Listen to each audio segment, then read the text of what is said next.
Bueno, nuevamente buenas tardes a todos. Gustavo, ¿cómo te va? Buenas tardes. ¿Qué tal, Raúl? Buenas tardes y buenas tardes a todos. Hablábamos en estos días, creo que una de las cuestiones que más hemos hablado es de estos cambios que nos ha traído la pandemia del coronavirus, entre ellos adaptarnos a esta modalidad que para algunos era ya una cuestión frecuente, pero para muchos empezamos a transitar este camino de las videoconferencias a partir de este mal momento que pasa en la sociedad, ¿no? Pero bueno, evidentemente nos ha dado la oportunidad a las organizaciones y a las personas en particular de adecuarnos, de adaptarnos a un siglo XXI que nos arrojó de golpe y porrazo en la necesidad de encontrar nuevos mecanismos de comunicación. Por otra parte, bueno, ustedes saben que para nosotros la ética es un tema clave, lo hemos venido sustentando en el colegio desde prácticamente los primeros directorios que dirigieron la institución, porque nos parece que es muy importante el comportamiento del profesional frente a la sociedad, con los colegas, frente al Estado, y por tanto hemos decidido permanentemente machacar en esta cuestión. Hemos cambiado, ustedes saben, la forma de funcionamiento del Tribunal de Ética, creando la Comisión Investigadora Ética, que justamente integra quien va a dar la charla el día de hoy, el doctor Gustavo Herranz, y eso habla de la necesidad justamente de adecuar también el colegio a las pautas modernas de lo que significa la ley, ¿no? La forma de administrar la justicia y en este caso la ética. Tenemos planteado para este año 2 charlas, esta va a ser la primera que va a dar Gustavo, hay una prevista para el mes de septiembre, complementaria de esta, y realmente creemos que para los ingresantes, para los nuevos matriculados, mejor dicho, esto tiene que ser obligatorio, puesto que la facultad no se interesa o no se involucra demasiado en cuestiones que tienen que ver con la ética, no solamente en lo que hace a la Facultad de Ingeniería de acá en Rosario, sino que en general la carrera de agrimensura en todo el país descuida un poco la cuestión de dar conceptos éticos que les sirvan de basamento a los futuros profesionales. Así que ustedes saben que hemos establecido obligatorio para los nuevos matriculados el asistir y estar presente en estos cursos de ética que está dando Gustavo desde el año pasado y lo sigue dando.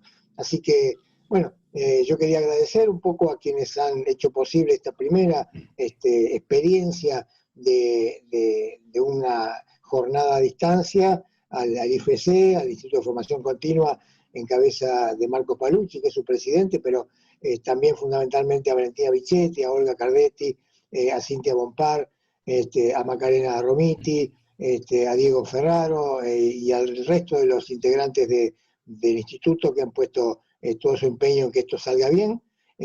Así que, bueno, desde ya, Gustavo, te agradezco fundamentalmente a vos que estés presente, que nos brindes tu concepto en esto. Si bien nuestro colegio, por ser un colegio chico y de profesionales que se conocen mucho entre sí, por suerte tiene pocas cuestiones de importancia en lo que hace a la violación de temas éticos, pero evidentemente es necesario mantenerlos justamente en esa misma impresión a través de este tipo de implementación de charlas que brinden los conceptos básicos para que así sea. Muchas gracias, Gustavo, muchas gracias a todos por estar presentes y bueno, aprovechemos esto, ¿no?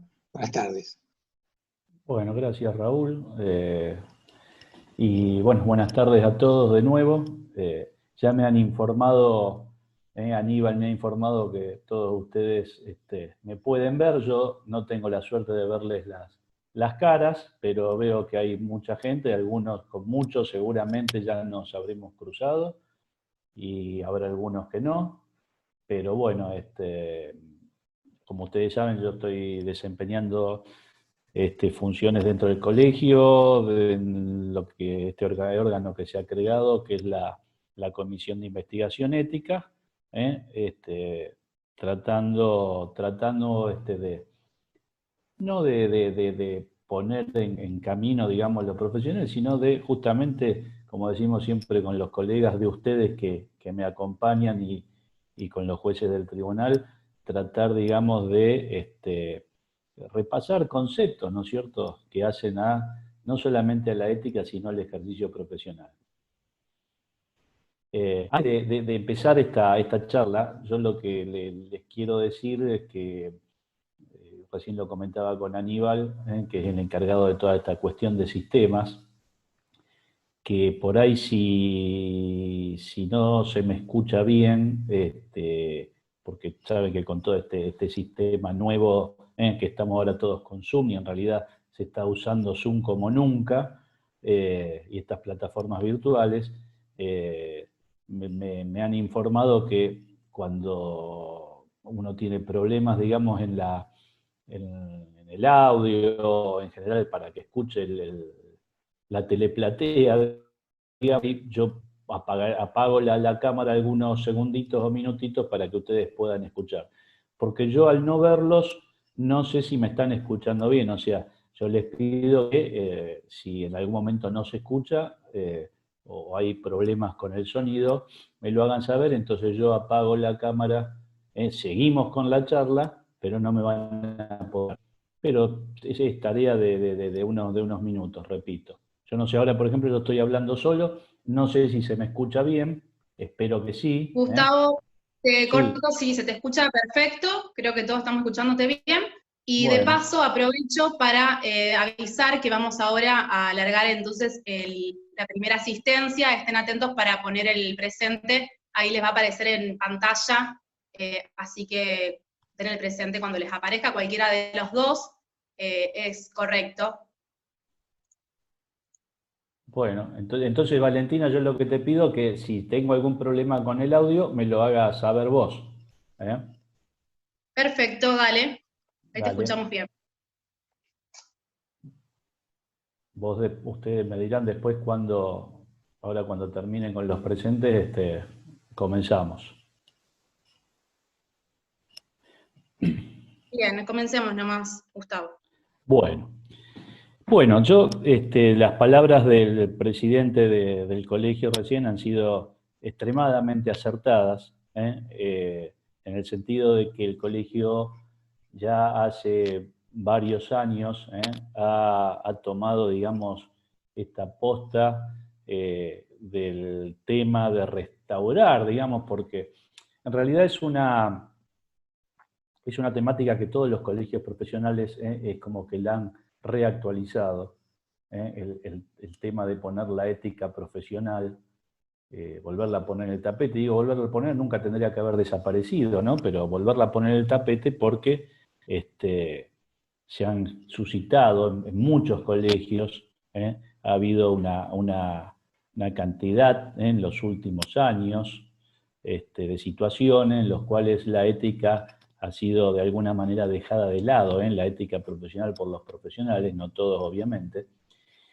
Pero además, como yo digo siempre, y creo que en alguna charla para los que estuvieron, yo siempre hago mucho hincapié a partir de la sanción del Código Civil y Comercial, nuevo, el que está vigente ahora, a partir del año 2015, porque este código lo que hizo, si bien ustedes han escuchado que este código ha tenido muchas críticas, y obviamente hay muchos temas de derecho que habría que reformar, habría que tratar nuevamente, si bien han incorporado conceptos nuevos, hay conceptos modernos muy importantes, hay cuestiones que en realidad merecerían una reforma, pero eso será materia de otra cuestión. Ahora, lo que sí ha hecho este código es, así como ustedes están al tanto por su labor profesional, que la ley 3512 de propiedad horizontal ha dejado de tener vigencia y ha sido incorporada al Código Civil y Comercial a través de distintos artículos.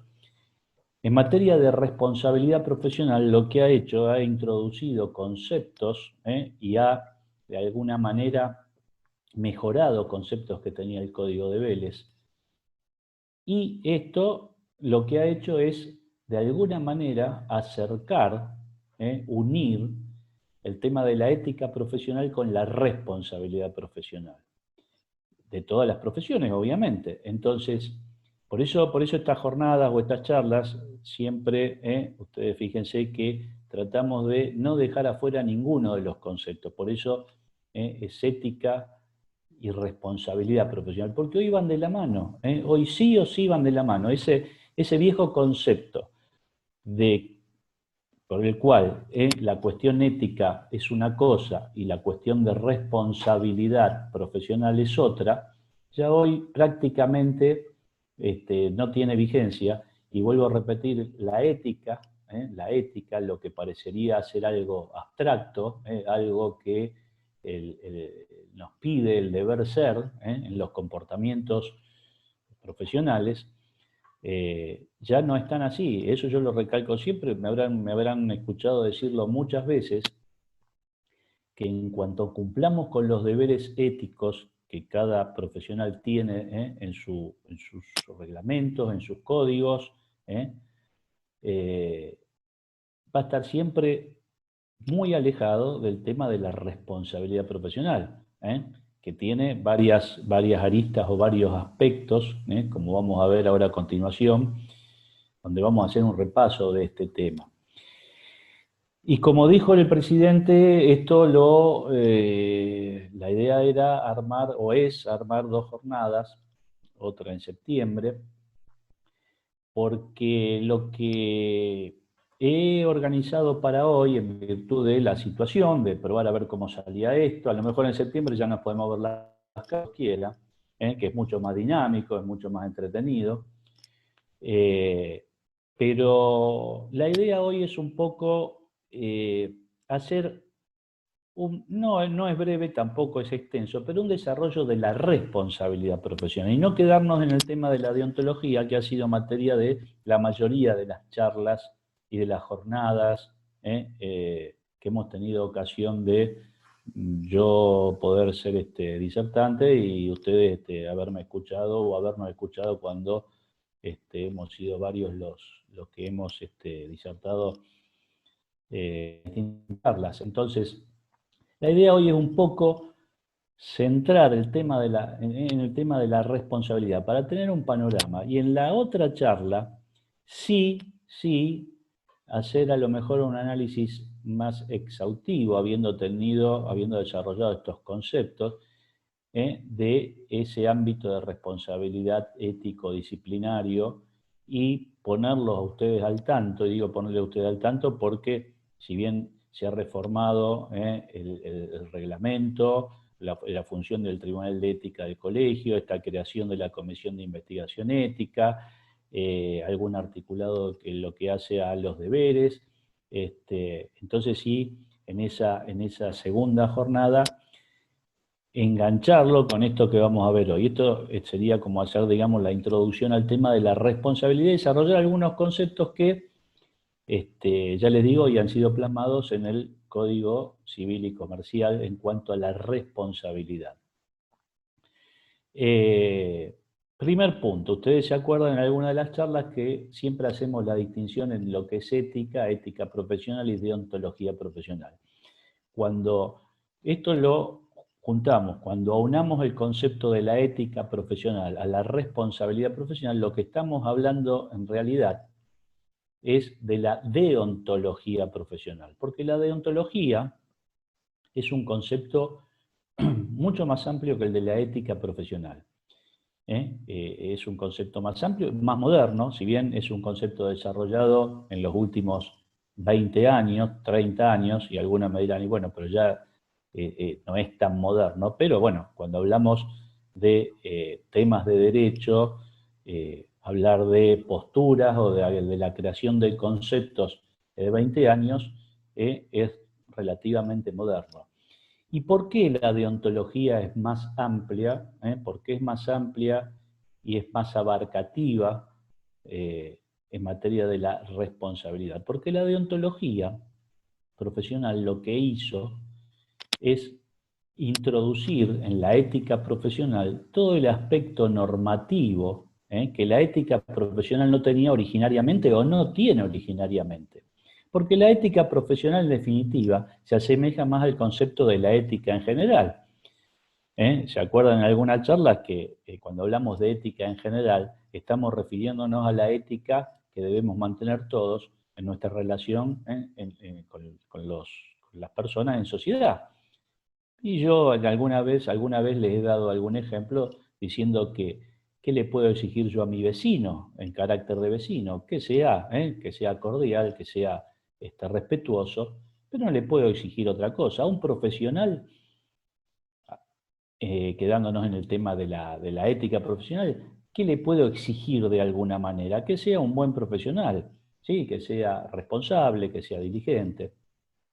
Pero si nos quedamos en el campo de la ética profesional, siempre decíamos y decimos que la ética profesional de alguna manera no nos puede imponer conductas, o sea, porque la ética siempre aconseja, la ética nos exhorta a que seamos buenos profesionales. Pero ante el incumplimiento de esa bondad en la prestación del servicio, la ética profesional no tenía elementos para, de alguna manera, hacer cumplir esos deberes y esas obligaciones. La deontología lo que hace, reitero, es agregarle el aspecto normativo. Y al agregarle el aspecto normativo la hace coercible, que esta es la característica esencial. ¿Qué es la coercibilidad? La coercibilidad es la posibilidad que tiene el derecho de hacer cumplir conductas o imponer sanciones ante el incumplimiento de determinadas conductas. Entonces, la deontología, ¿qué hace? Toma esos principios éticos, los traslada a códigos, a reglamentos, los positiviza de alguna manera. Cuando decimos que algo se positiviza, es que se plasma en un cuerpo escrito, y cuando hablamos de derecho positivo, es que además de estar en un cuerpo escrito, eso es ley. Quiere decir que está vigente. Entonces, la deontología le da estos aspectos. La positiviza a la ética y la hace coercible. ¿Por qué? Porque vamos a tener en un código de ética, en un reglamento, vamos a tener deberes, obligaciones, y vamos a tener siempre algún capítulo en donde va a establecer qué tipo de sanciones nos van a imponer, luego obviamente de ser sometidos a un proceso, si se demuestra que ese profesional ha cometido, ha violado alguna norma ética, no va a imponer una sanción. Entonces, repito, hoy la deontología, prácticamente, cuando hablamos de deontología profesional, va de la mano de la responsabilidad profesional. Como estamos hablando de ética profesional y de deontología profesional, lo que tenemos que tener en claro es que es una profesión.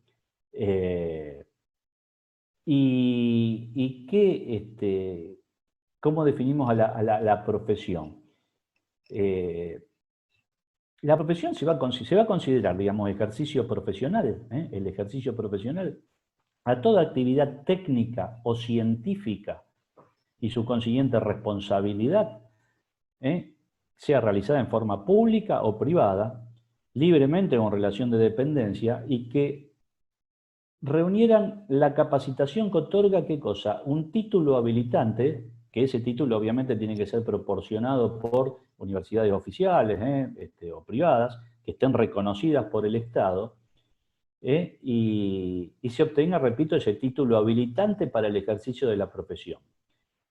Siempre reglamentadas por el Estado y la posibilidad de emisión de esos títulos por una autoridad competente.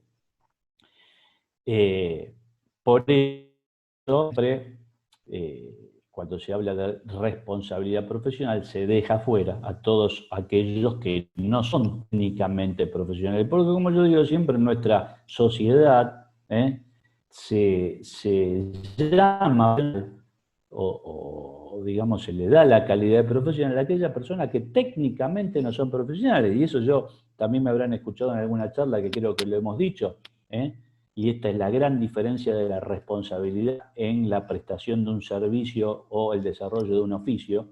Si yo le llevo el auto al mecánico y el mecánico comete algún acto de inconducta, llamémosle como concepto genérico, ¿qué posibilidad tengo yo de reclamar esa inconducta? Tendré la posibilidad de acceder a la justicia ordinaria general, pero no tengo la posibilidad de acudir a un órgano, a un organismo que los nuclee y que les imponga una serie de cumplimiento de obligaciones y deberes. Y esto es lo que diferencia a quienes prestan un servicio o desarrollan una actividad, pero que son profesionales, y quienes no son profesionales. Por eso, cuando hablamos de responsabilidad profesional y los artículos que más adelante vamos a ver del Código Civil y Comercial, en materia de responsabilidad profesional, no van a ser aplicables a aquellos que técnicamente no sean profesionales.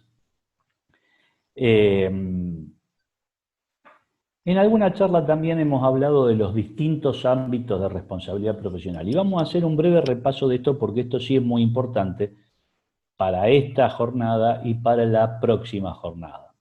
¿Cuáles son los distintos ámbitos de responsabilidad profesional? ¿O cuáles son los distintos ámbitos en que puede incurrir un profesional en el ejercicio de su profesión?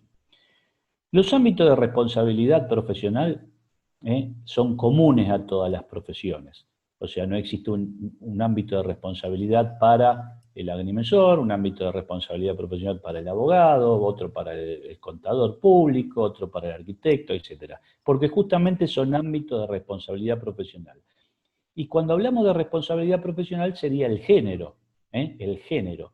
Y estos ámbitos que ahora vamos a hacer mención son las distintas especies de ese género. Esto es como, imagínense que nosotros tenemos una torta y la partimos en porciones. La torta es el género y las distintas porciones son las especies. Generalmente la torta tiene el mismo gusto, pero imagínense el caso de cuando pedimos una pizza y se nos ocurre pedir distintas porciones dentro de esa pizza, de que puede tener 8 o 16 porciones. Decimos, bueno, le decimos al pizzero, hagan 2 de mozzarella, 3 de napolitana, etcétera, etcétera. Y tenemos, en una misma pizza tenemos distintas posibilidades de probar distintos gustos. Bueno, estos ámbitos de responsabilidad profesional son las especies de la responsabilidad profesional como género. ¿Y cuáles son esos ámbitos? Estos ámbitos son 5 ámbitos de responsabilidad profesional que, repito, son comunes a todas las profesiones. Ámbito de responsabilidad civil, ámbito de responsabilidad penal, ámbito de responsabilidad ético o disciplinario, ámbito de responsabilidad fiscal o administrativo o impositivo, algunos autores lo llaman de distinta manera. Y por último, un ámbito de responsabilidad que algunos autores llaman procesal y otros lo llaman ámbito de responsabilidad judicial. En el ámbito de responsabilidad civil, como concepto genérico, incurre todo aquel profesional que cause, a través de su accionar, cause un daño o un perjuicio a un tercero. En el ámbito de responsabilidad ético-disciplinario, va a incurrir todo aquel profesional que viole alguna de las normas que hacen al ejercicio de su profesión. El ámbito de responsabilidad fiscal, fiscal o administrativo o impositivo, incurre aquel profesional que, en el ejercicio de su profesión, repito, viole alguna de las normas impositivas, fiscales, que hagan al ejercicio de su profesión.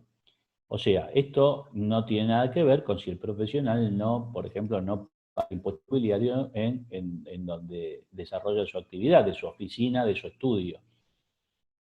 Sí, si evade, por ejemplo, el pago de su condición inscripta frente al fisco, por el ejercicio profesional. O si evade alguna obligación fiscal en relación a su trabajo, temas sellados, reposiciones, etcétera, etcétera. Otro ámbito de responsabilidad es el ámbito de responsabilidad judicial o procesal. Este a lo mejor a veces es más complejo de entender, pero ustedes saben que todo profesional puede está relacionado a un proceso, pero no porque esté en calidad de demandado o demandante, o sea, actor o demandado, que bien puede ser, en calidad de profesional. Acá no importa si yo soy agrimensor, abogado, contador público, me chocaron el auto y yo soy actor en un proceso, o yo choqué y me están demandando. No tiene nada que ver con cualquier actuación que podemos tener todos nosotros dentro de un proceso, sí en calidad de profesional. Entonces, en calidad de profesional, uno obviamente que puede intervenir en un proceso, me deben honorarios, e inicio un apremio para el cobro de honorarios, ¿pero por qué? Porque yo, agrimensor, cumplí con mi trabajo y no me lo abonaron. O a la inversa, me iniciaron una demanda porque no cumplí con mi trabajo. O además, ustedes saben que un profesional de cualquier índole puede, como yo siempre digo, estar vinculado, tener una participación dentro de un proceso judicial, por ejemplo, en calidad de perito. Por ejemplo, no es el caso de ustedes, pero en calidad de tasador, digamos, o sea, ingresa el profesional como, no, ingresa al proceso, digamos, como un tercero, pero ingresa al proceso. Y dentro de ese proceso, ¿qué puede pasar? Que un profesional cometa algún acto de inconducta. A mí me gusta decir siempre un acto de inconducta como concepto genérico. Fíjense, el agrimensor, por ejemplo, ingresa al proceso porque es llamado por las partes o una parte o por el juez de oficio para prestar una declaración sobre algún tema que se esté debatiendo. Y dentro de ese proceso, un agrimensor comete algún acto de inconducta. ¿Qué sería, por ejemplo? El juez le corre un traslado para que presente un dictamen en 3 días o una declaración y no la presenta al quinto. ¿Cometió algún acto de inconducta? Sí. Estamos hablando de una causal sin justificación. O en el medio de una audiencia, comete un exabrupto o lo que fuera, algún acto de inconducta. O se lleva el expediente sin autorización o lo que fuera. Entonces incurriría dentro de este ámbito de responsabilidad, que repito, algunos autores lo llaman judicial, otros lo llaman procesal. ¿Por qué? Porque el concepto es que debe haber un proceso judicial en desarrollo, en donde ese profesional esté interviniendo de alguna manera, como les dije recién. Otro ámbito de responsabilidad es el penal, ¿sí? El penal. ¿Quién incurre dentro de este ámbito de responsabilidad penal? Incurre todo aquel profesional que cometa un hecho ilícito, porque cuando hablamos de responsabilidad penal, sabemos que ilícito, el término ilícito es un término genérico, algo que es ilegal, pero cuando hablamos de delito, son aquellos que están contenidos en el Código Penal, porque el Código Penal tiene una tipificación. ¿Qué quiere decir? Que son figuras que específicamente deben estar descriptas dentro del Código Penal. Por eso el Código define figuras y todo lo que no esté contenido en el Código Penal no es delito. Podrá ser otra cosa, podrá ser una falta, podrá ser algo de menor jerarquía, por eso también existen los códigos de faltas, porque son figuras que no llegan a constituir un delito de los que están contenidos en el Código Penal, pero de alguna manera es una conducta que es ilegal o ilícita. En materia de responsabilidad penal del agrimensor, debe ser, digamos, es muy importante porque pareciera que uno podría decir, ¿y cuándo yo voy a cometer un delito en el ejercicio de mi profesión? A lo mejor eso es un concepto más cercano a quién, al abogado, pero cualquier profesional, porque por ejemplo la retención indebida de fondos es un hecho ilícito y está en el Código Penal. La estafa, si yo tengo un cliente que a mí me imputa una conducta que pueda coincidir con el artículo del Código Penal que conceptualiza el delito de estafa, obviamente que lo tendrán que probar, pero me están imputando un delito, porque si viene y me dice, mire, usted me estafó, porque usted me dijo que me iba a cobrar tanto y que me iba a hacer el trabajo, no me hizo el trabajo y no me devuelve el dinero. Es una estafa, me engañó, ardid o engaño. Entonces, un agrimensor, en realidad un profesional, responde como cualquier ciudadano por hechos que pueden ser cometidos en ejercicio de la profesión. Repito, estamos hablando siempre de responsabilidad profesional. Y por último, ¿por qué lo dejé para lo último? Porque es el tema que hoy vamos a tratar de centrarnos un poquito más en eso, y que es la responsabilidad civil. Y lo que justamente les decía, esto es lo que hoy va más de la mano de la ética profesional y de la deontología. A ver, esto no quiere decir que estos ámbitos de responsabilidad no son compartimentos estancos. En una misma inconducta cometida por un profesional, se puede incurrir en uno o en varios ámbitos de responsabilidad al mismo tiempo, ¿sí? Si se produce una agresión verbal entre dos profesionales, nos vamos a quedar, siempre que no constituya un delito, que no constituya una injuria, nos vamos a quedar en un ámbito de responsabilidad ético-disciplinario. O sea, el profesional que se sienta agraviado va a poder iniciar una acción ante el Tribunal de Ética, en este caso, ante la Comisión de Investigación Ética del colegio. Pero no va a pasar a otro ámbito. Ahora, si el profesional, digamos, si un agrimensor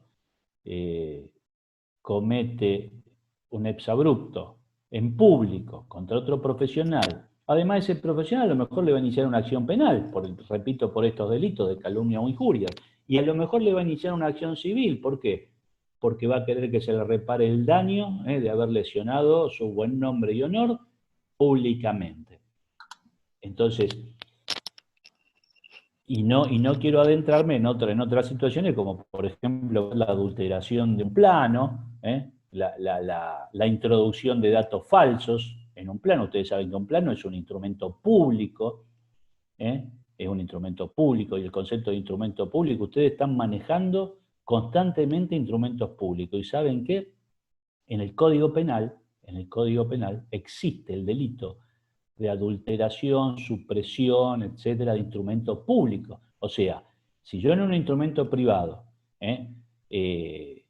testo una parte del texto y lo salvo mal o introduzco algo que no debe ser, estamos dentro del ámbito de un instrumento privado. ¿Generar alguna responsabilidad? Sí, pero no me va a generar una responsabilidad penal, porque no estoy teniendo contacto con un instrumento público, no adulteré un instrumento público. Y el tema de los planos de ser instrumento público, y si yo digo, bueno, tacho esto y pongo esto, y bueno, hago que vi esto y pongo lo otro, nos haría incurrir en un ámbito de responsabilidad penal que obviamente va a ser optativo de aquel que se considera agraviado o perjudicado de ver si inicia una acción penal. Obviamente que cada damnificado, llamémosle, aquel que se considera perjudicado por un profesional en general, lo que primero va a hacer es consultar con su abogado qué tipo de acciones le puede iniciar a ese profesional. Por eso les digo que un profesional puede verse atacado de alguna manera en un flanco o en varios flancos al mismo tiempo, por haber incurrido en varios ámbitos de responsabilidad profesional. Y les decía que he dejado para el último el tema de la responsabilidad civil. ¿Por qué? Porque la responsabilidad civil hoy va muy de la mano de la ética, pero muy de la mano. Ya, como yo digo siempre a título, y esto lo digo en la facultad cuando le damos las clases a quienes ya se están por recibir de profesionales, en este caso abogados, escribanos, etcétera, ya no es que digo, bueno, la ética me pide que me porte bien y que sea un buen profesional y me voy a cuidar de no quedarme con el dinero del cliente o del comitente, porque ahí sí ya me va a hacer incurrir en un ámbito de responsabilidad civil, sino que a lo mejor la violación de alguna norma de que yo la tengo en el código de ética de mi colegio hace nacer automáticamente una acción para ese tercero que se considera damnificado por alguna inconducta que yo he cometido. Entonces, este ámbito de responsabilidad civil, obviamente que en el caso de los agrimensores, como en el caso de la mayoría de las profesiones, nos referimos concretamente a la responsabilidad civil contractual, ¿sí? La responsabilidad civil contractual.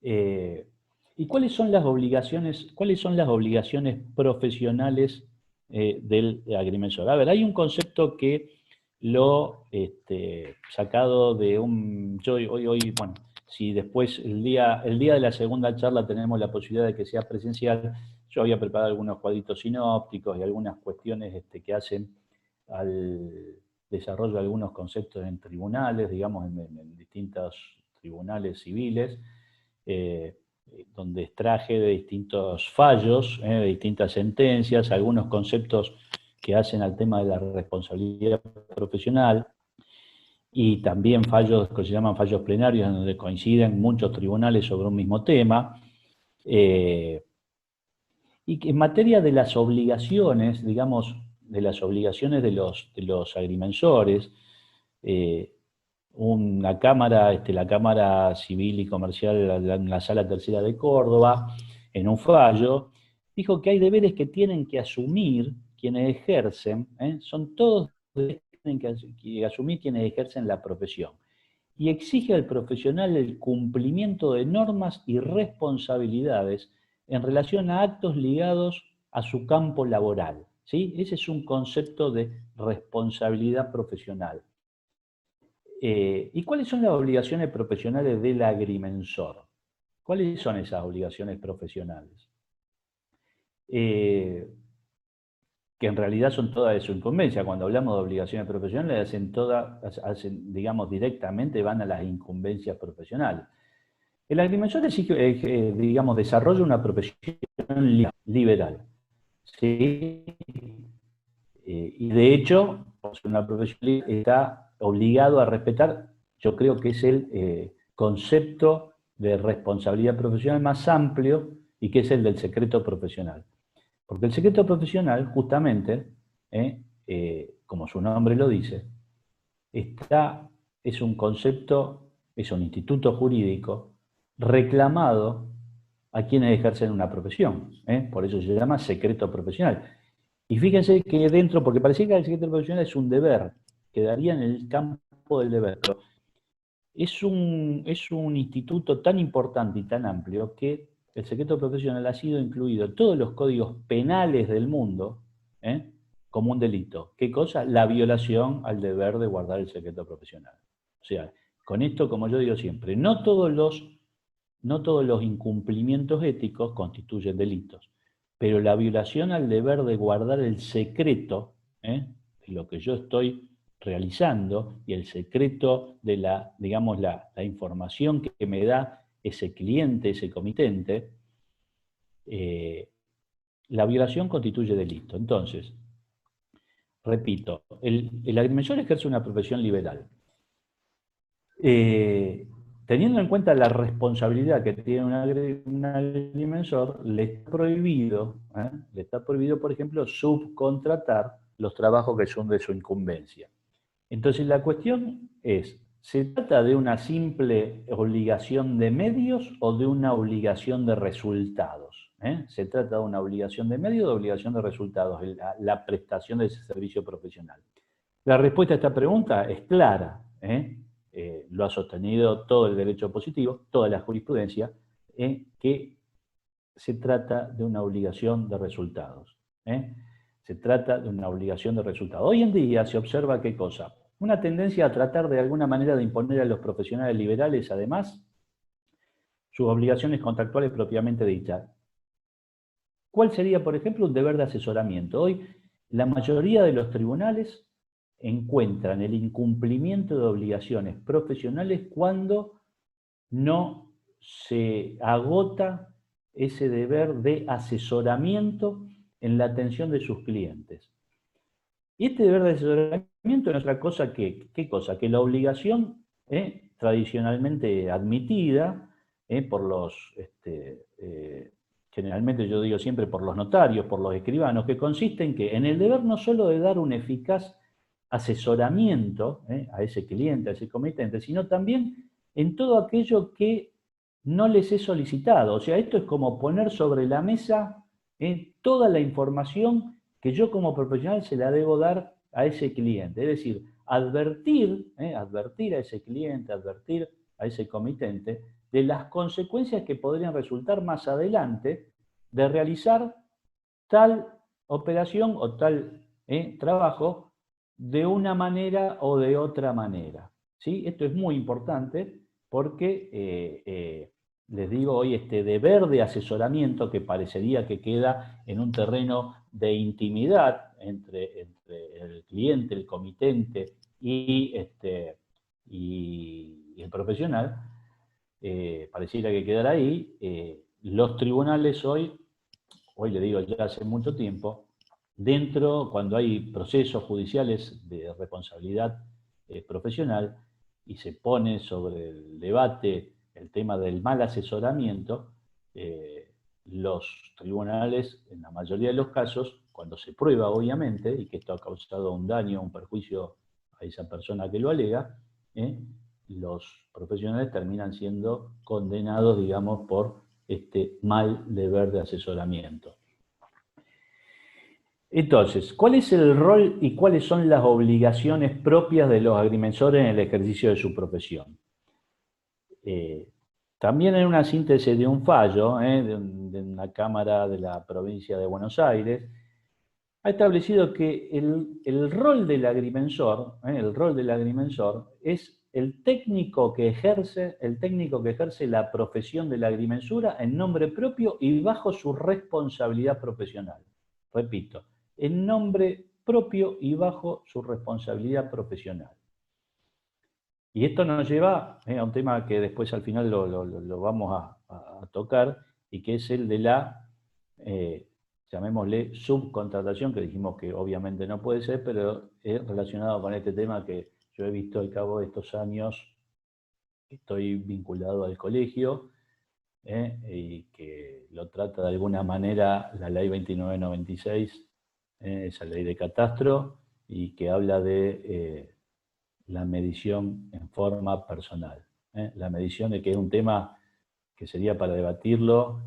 Yo tengo una postura sobre esa cuestión, porque yo creo que la ley debería ser reformada, y esto hoy en la modalidad de la prestación del servicio que realizan ustedes,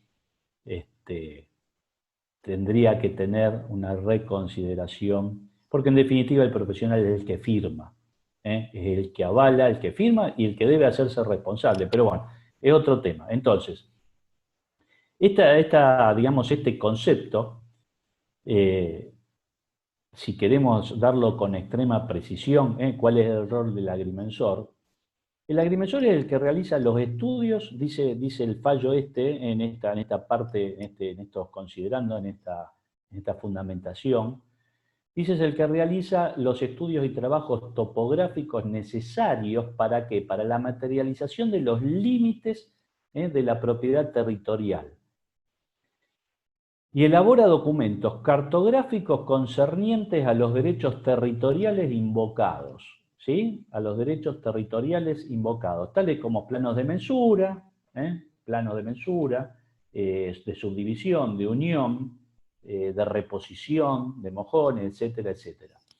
Y además, el rol del agrimensor es aquel, digamos, debe ser el que estudia y elabora la documentación topográfica y técnica y de información geográfica en el marco de trabajos, obras, que pueden ser públicos o privados, y de ordenación del territorio. Ejecuta además las operaciones técnicas o estudios sobre evaluación y gestión y ordenamiento, por ejemplo, de la propiedad territorial, etcétera, etcétera. Entonces, de alguna manera, ya le digo, los tribunales en general, de alguna manera han aunado este concepto en cuál es el rol hoy del agrimensor.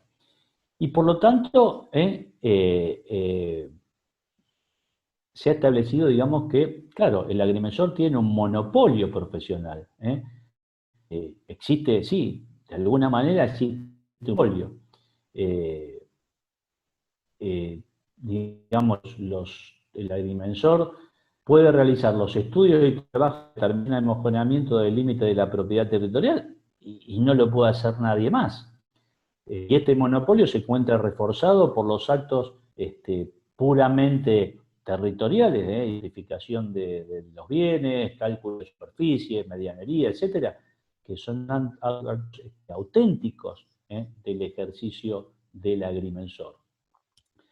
Entonces, repito, es una obligación de resultado. ¿Qué quiere decir que sea una obligación de resultado? Que cuando un comitente contrata los servicios de un agrimensor, lo que está haciendo es la obtención de un resultado. O sea, no poner todo mi empeño para realizar una gestión, sino el compromiso es justamente la obligación más que compromiso, ¿cuál es? Es la finalización de ese trabajo, ¿sí?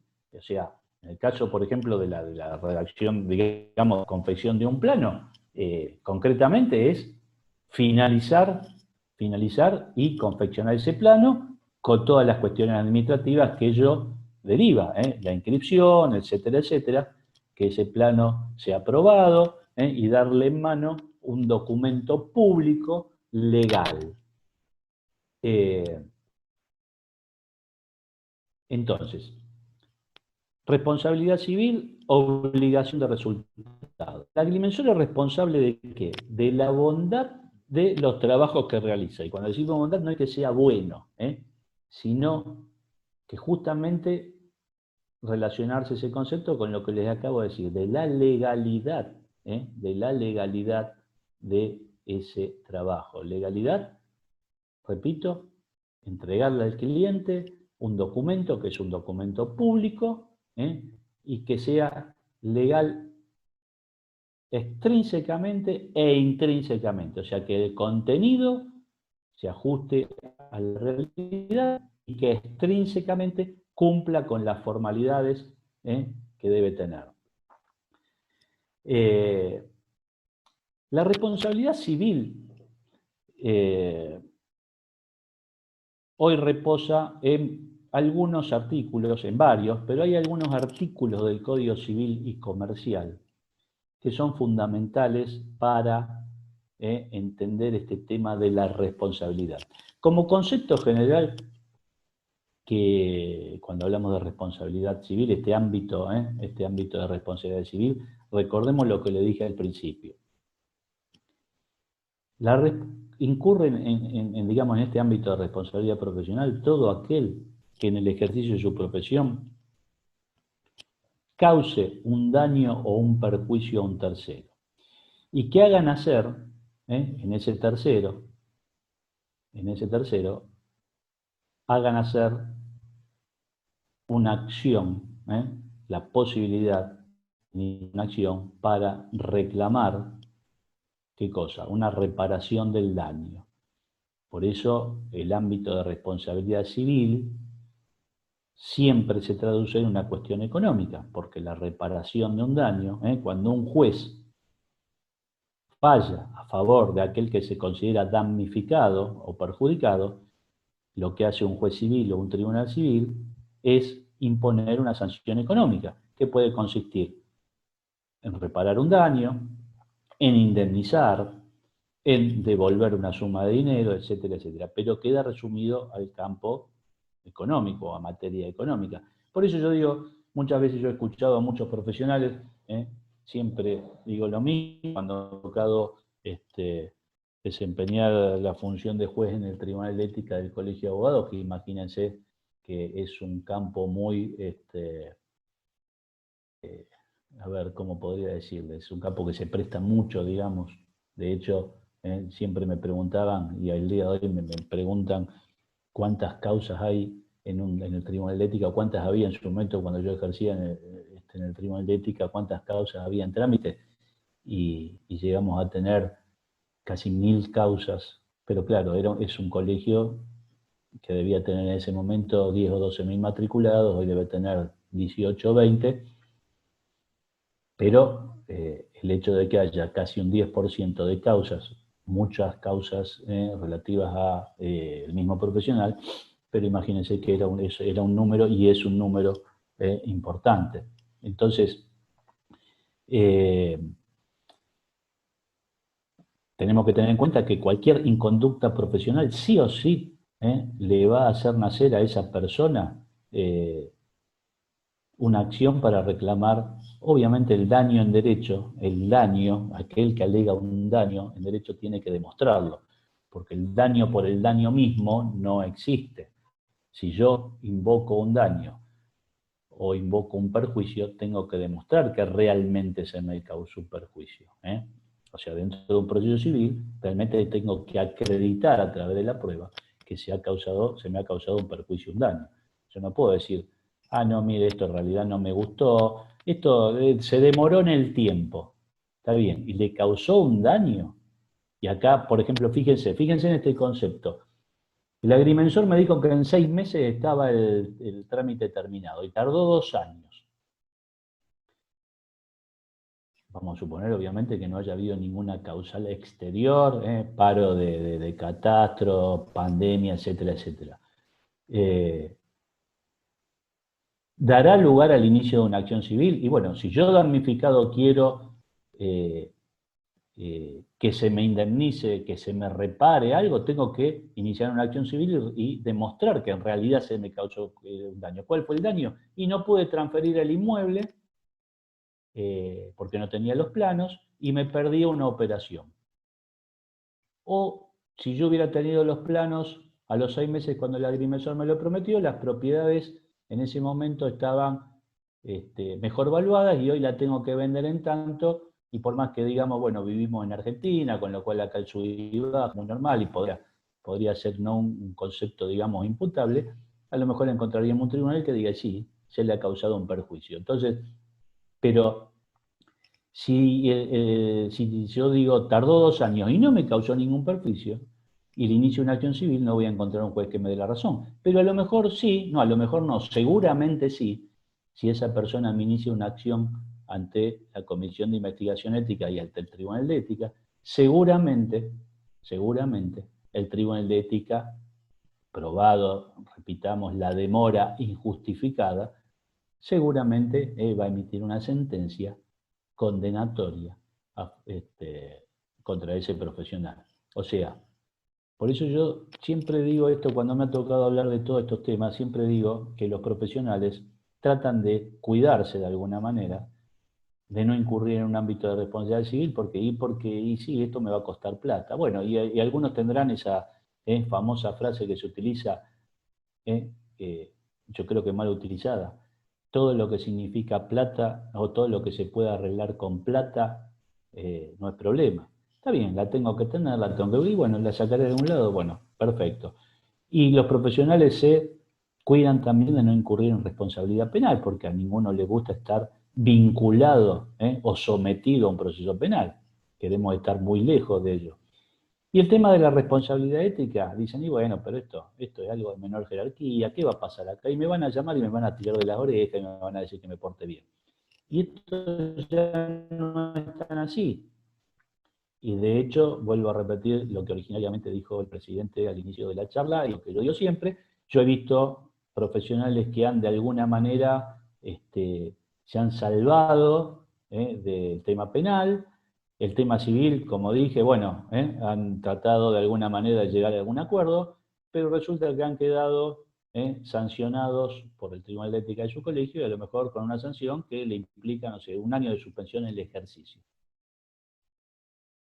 Y bueno, a lo mejor con una sanción firme, no se apeló, y me quedo 1 año sin trabajar. Y alguno de ustedes seguramente estará pensando, y todo el mundo lo piensa, porque no vamos a ser hipócritas en el desarrollo del concepto, y bueno, si me suspendieron un año y no puedo trabajar, y bueno, yo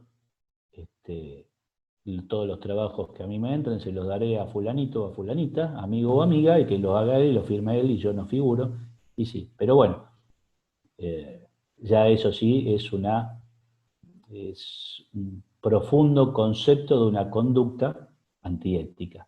Y acá ya nos tendríamos que entrar a analizar o poner la eticidad, digamos, en la prestación del servicio profesional y ese concepto que yo digo siempre, la ética, plantearla de adentro hacia afuera y no de afuera hacia adentro, pensando en lo que me puede pasar, sino pensando en que no debo actuar de una determinada manera desde el inicio, independientemente de las consecuencias que pueda tener o no. Pero bueno, entonces le decía, el tema de la responsabilidad civil, con la sanción del Código Civil y Comercial, ha aunado la responsabilidad profesional al de la ética profesional, al de la deontología. Y hay 4 o 5 artículos que yo quiero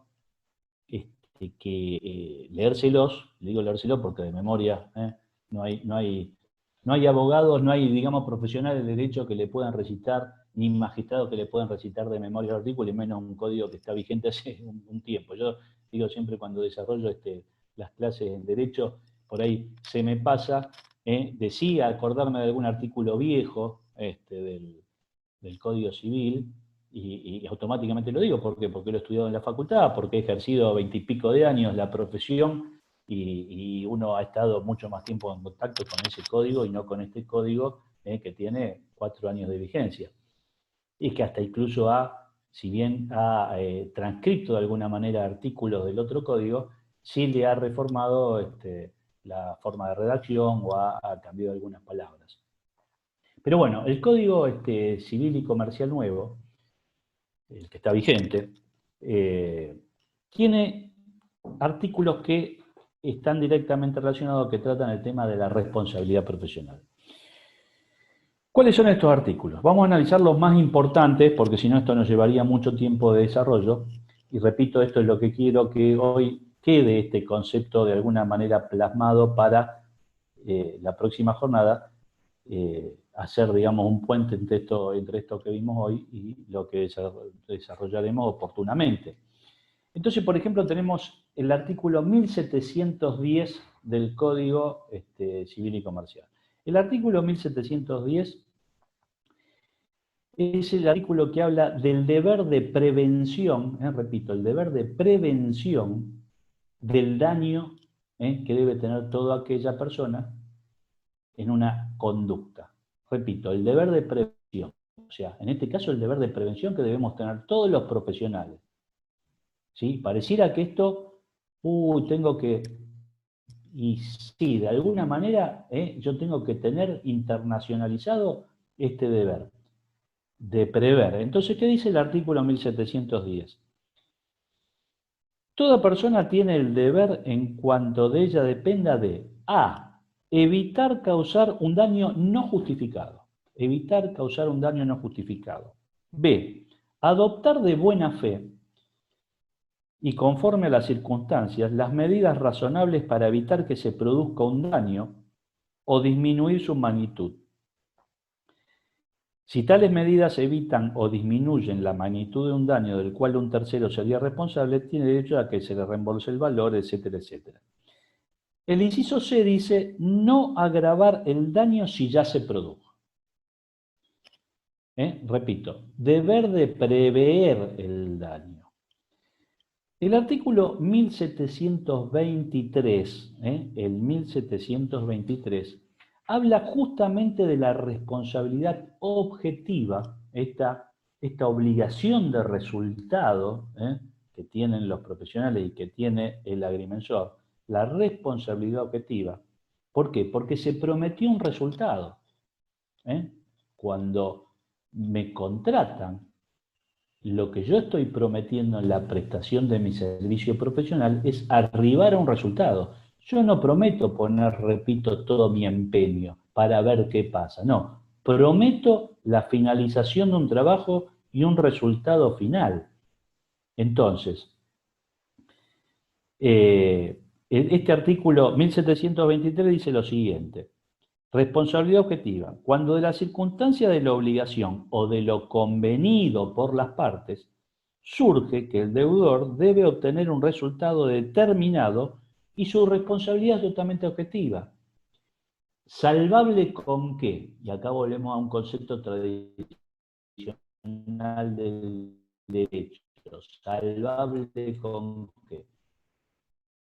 Con caso fortuito, yo me el plano, inscribirlo, etcétera, etcétera, y cerró catastro, o me agarró la pandemia, caso de público y notorio, obviamente que no, mi responsabilidad ya deja de ser objetiva. Y esto es lo que no quiero ahondar, repito, no quiero quedarme porque quiero terminar de desarrollar estos temitas. Y esto es lo que muchas veces hemos visto en la Comisión de Investigación Ética cuando un profesional es llamado a declarar, porque ha sido motivo de la presentación de una denuncia, en que el profesional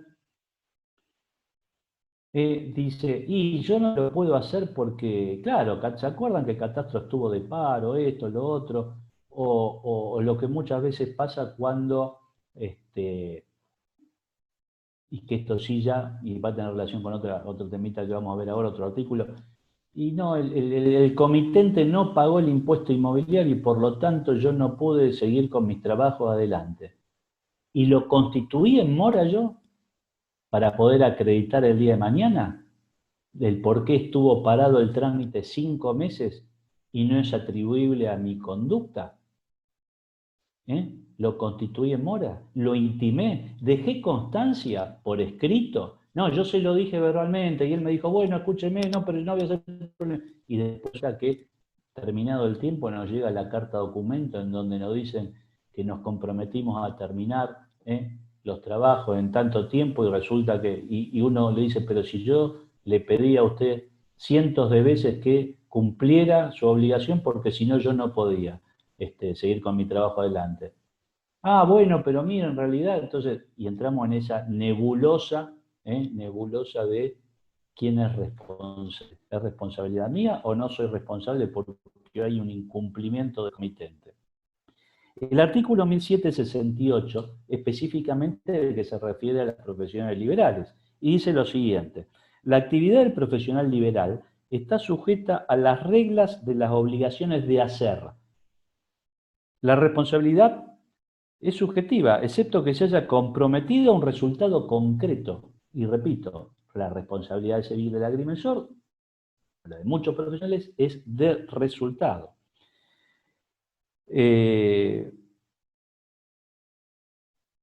Bueno, después sigue diciendo que está eximida por operaciones riesgosas, etcétera, el caso fortuito, etcétera, etcétera, etcétera, que es lo que yo les dije.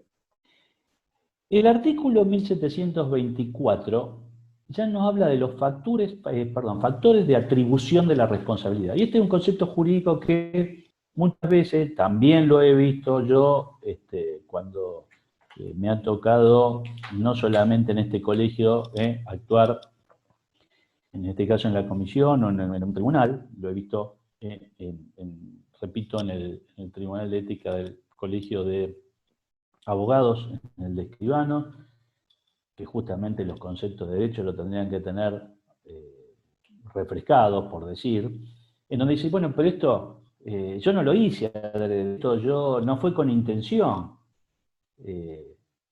Y pareciera que si uno no realiza las cosas con intención, es culpable. Y fíjense, la atribución de los factores de responsabilidad.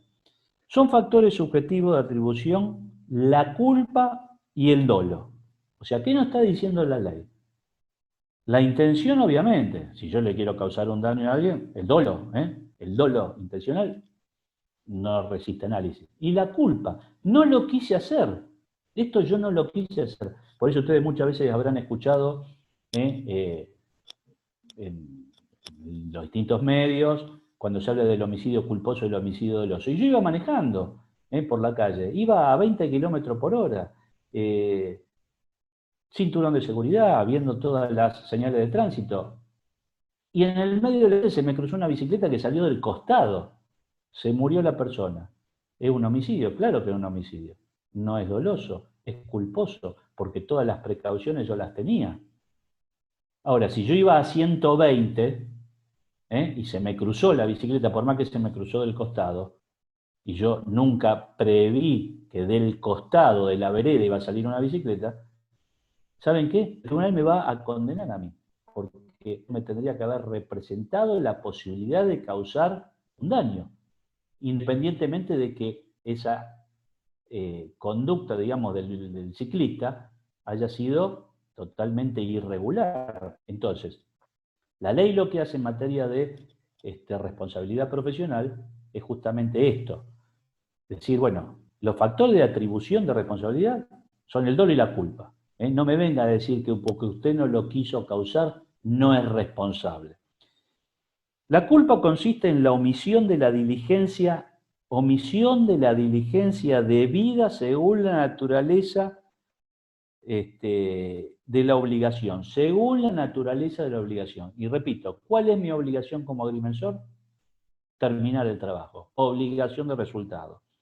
Y la circunstancia de las personas, el tiempo y lugar, obviamente.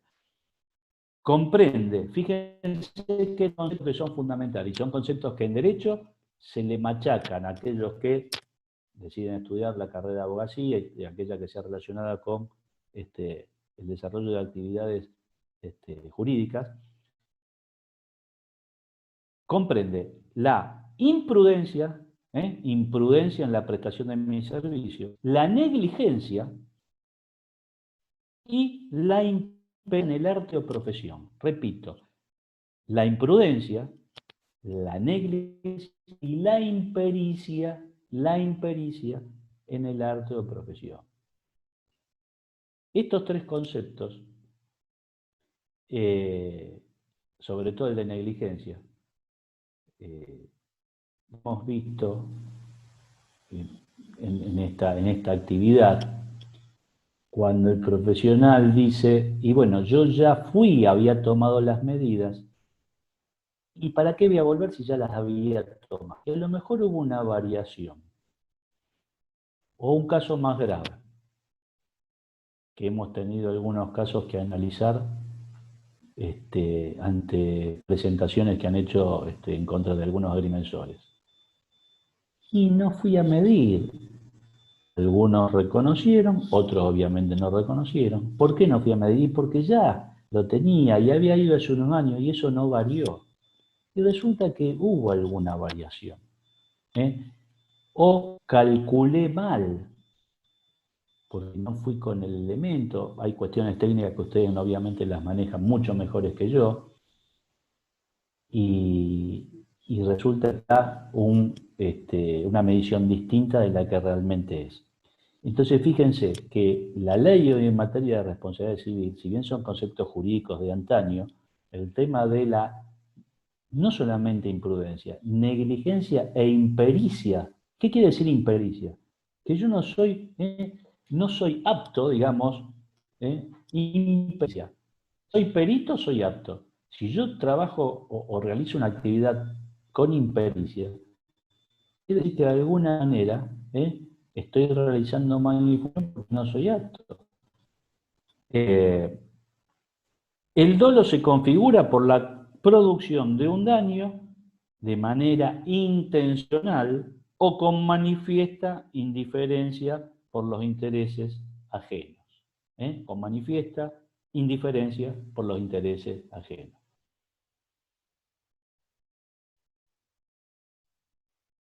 Y acá, fíjense, ya para muchos debates, ¿no es cierto? Porque también nos ha tocado casos del profesional que, por hacerle un favor al cliente, al comitente, y el comitente dice, no me declare la pileta no la ponga porque me va a generar. Y bueno, y después una de esas pasa, no pasa. Y si no pasa, y como ha pasado, donde el Estado, llamémosle, ha hecho los famosos relevamientos a través de los relevamientos aéreos, etcétera, etcétera, y hoy con los drones, imagínense, y que ha iniciado presentaciones de oficio. Y entonces viene ese cliente que me pidió que yo no le causara, digamos, no me haga esto. Y él dice, no, pero ahora la multa me la impone, tengo que pagar esto. No, ahora usted fue con la intención, no, si usted me lo pidió. Bueno, ahí entraríamos en una serie de cuestiones, digamos, que son lindas para debatir y para tratar. El artículo 1725 establece la valoración de la conducta, y con esto termino este tema.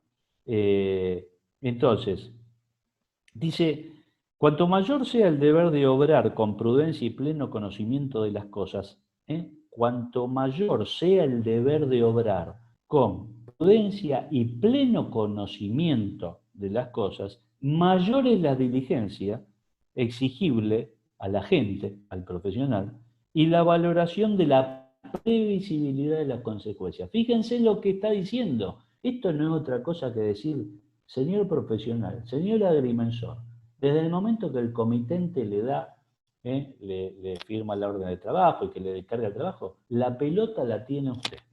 O sea, usted es el responsable de todo lo que pase de acá en adelante. Cuando existe una confianza especial, se debe tener en cuenta el análisis del acto y las obligaciones particulares de las partes.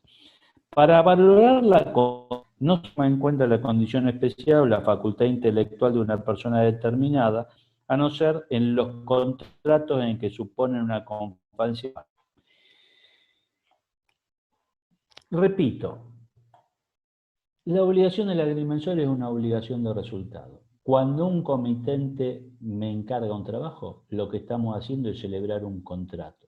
Y acá voy a un tema que cuando termine esta pandemia tendríamos que retomar con Raúl, que está presente, y no solamente con esta segunda circunscripción del colegio, sino un tema que ya lo hemos debatido internamente y lo hemos tratado ya de hace mucho tiempo, incluso con el agrimensor Fricks, hace un par de años, en que esa orden de trabajo que ustedes tienen, de alguna manera tiene que ser, a mi criterio, y repito, con el apoyo y las ideas que también tienen colegas de ustedes, sobre todo quienes lo están representando en este momento, que son los encargados de, digamos, de alguna manera de poner en marcha esto y hacerlo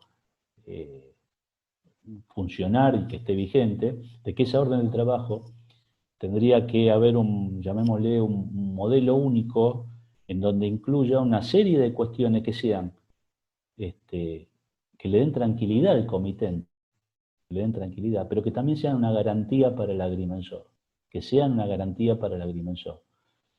Por ejemplo, lo que les dije, si en una orden de trabajo específicamente se pone que el agrimensor se compromete a entregar el trabajo en el plazo de tanto tiempo, salvo causa fortuita o fuerza mayor, como puede ser paro, etcétera, etcétera, ya lo tenemos por escrito.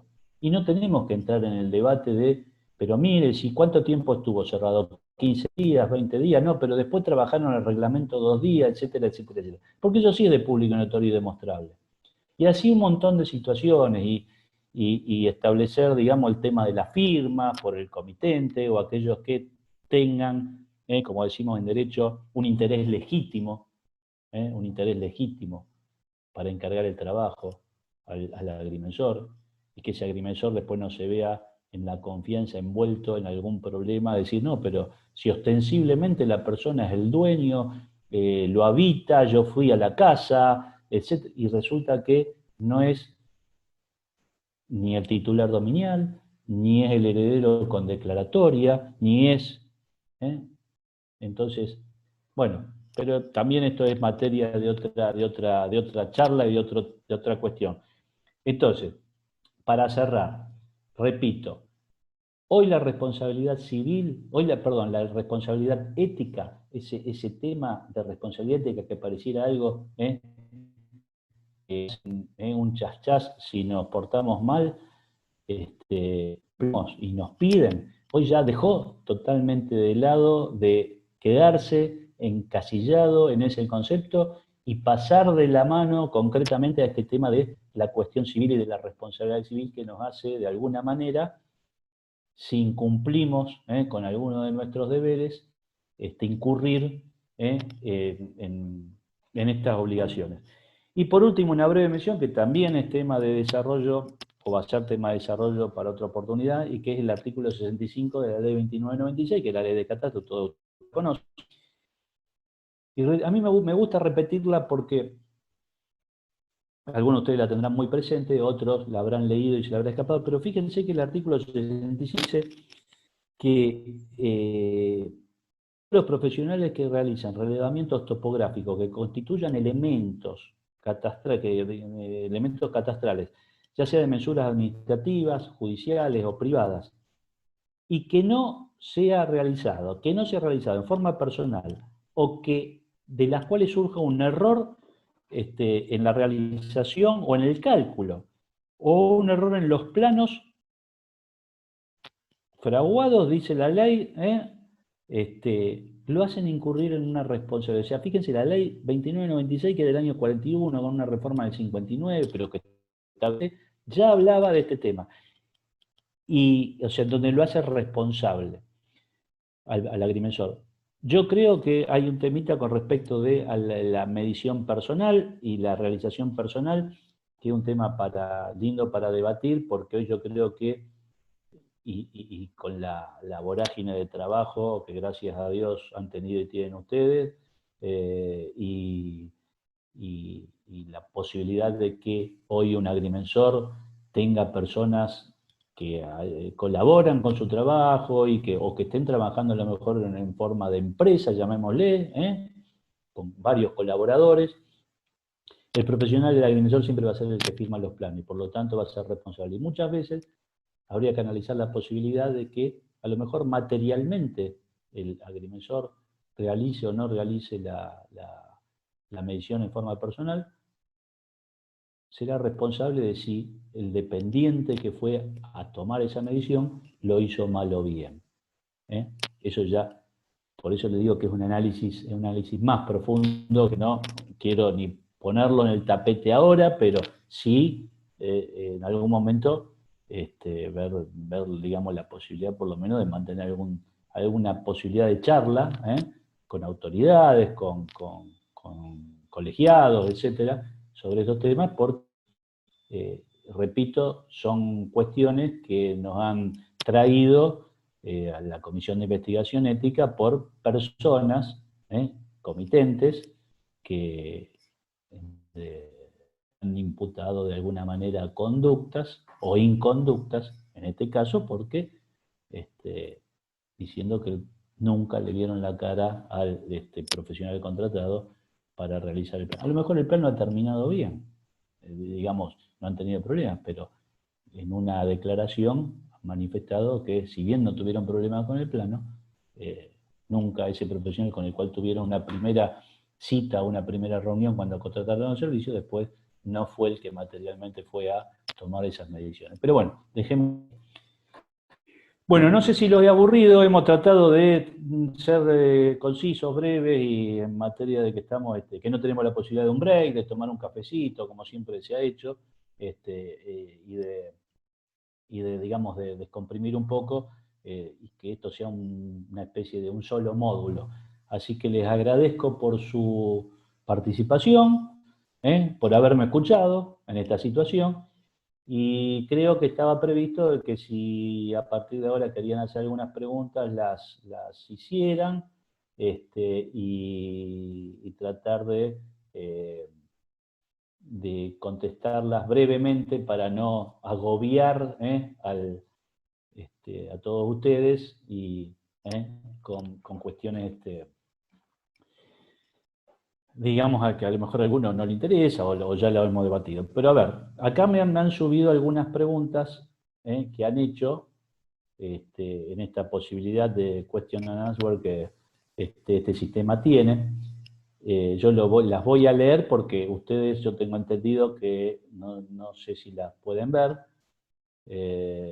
Vamos a repasar, son algunas preguntas y vamos a responderlas.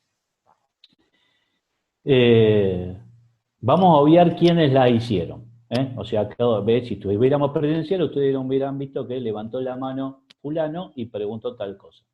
Acá una de las preguntas dice, ¿el ámbito de responsabilidad ética puede derivar a otros ámbitos de responsabilidad? Es decir, ¿el ámbito de responsabilidad ética se dirime inicialmente en el ámbito del colegio o hay alguna instancia indirecta a otro ámbito de la justicia?